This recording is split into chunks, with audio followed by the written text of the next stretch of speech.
Reporting from GenCon 2016, I'm here with Marty at the booth of Great Northern Games, and Marty is going to tell us a little bit about Council of Blackthorn, a new game that, as I understand, is just being released here, premiered here, is the first time that it's available, right? That is correct. Thank you, Marty.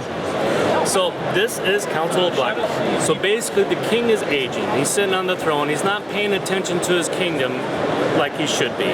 It's truly the council that has the power within the kingdom. But you don't want the king to find that out because he's itching to behead somebody. Okay?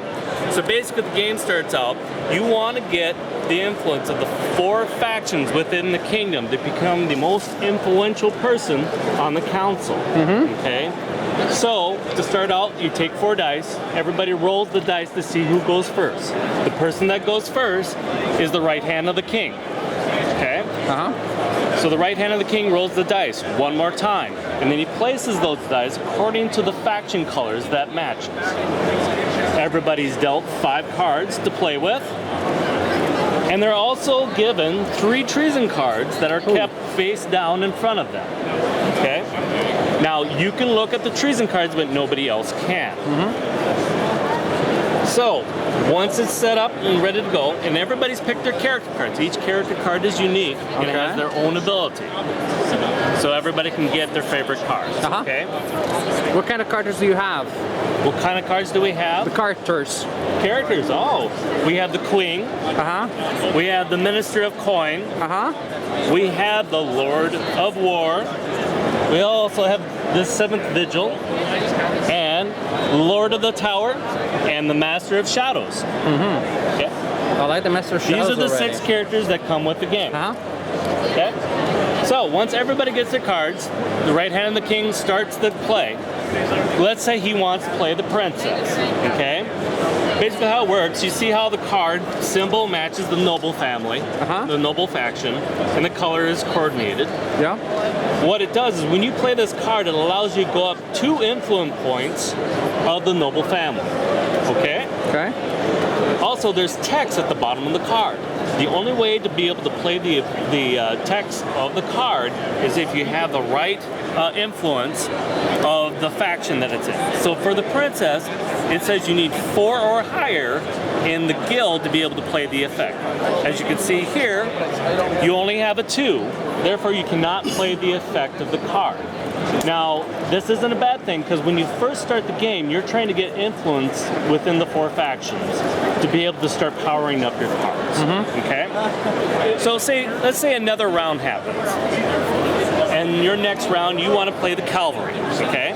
So you're going to go up 1 in the Legion. And as you can see here, it's asking, you have to have a 5 or higher in the noble family to play the card effect of the cavalry.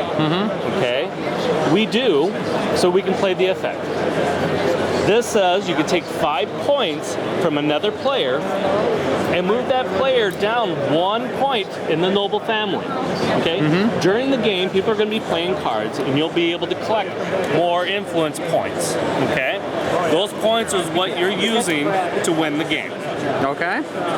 And you talked about beheading. Is there a way that you can get beheaded, or most importantly, you can get your friends beheaded? Yes, there is. Like I said, when you start the game, you start out with 3 treason cards, okay? Treason cards have values of 0, 1, 2, and 3. The person that has the highest treason points at the end of the game is beheaded by the king.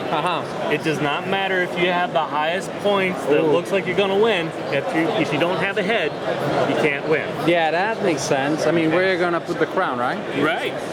So also keep in mind, if you see a person with a large stack of treason cards, this doesn't mean they're exactly going to get beheaded, because 50% of the treason cards are 0. Nice. They're just rumors in the wind. I like that. I like that hidden condition. So the end of the game is basically when 3 13s are taken by players, that ends the game. You have to finish the round. Then everybody tallies up their points, and that's points they've accrued from their cards and the value of their factions. It's added together and put on a tally sheet that we're going to give you. Okay. Then after that, then you can choose who's going to show their treason cards first. So you can say, hey Fred, let's see if you're going to get beheaded. So he's showing his cards. It's got 2, 4, 0, 0, 0, 0. See what I mean? Yeah. Just because they have a lot of cards doesn't mean they're going to get beheaded. So there's a good chance that Fred's not going to be beheaded. Then you say the next person to play show their treason cards. So that is basically Council of Blackthorn. Sounds interesting. Thank you, Marty, for telling us about this new release available here at GenCon at the booth of Great Northern Games. But for people that cannot make it here, the game now is also available for the general market, right? Very soon, very soon. Oh, perfect. Thank you. Thank you.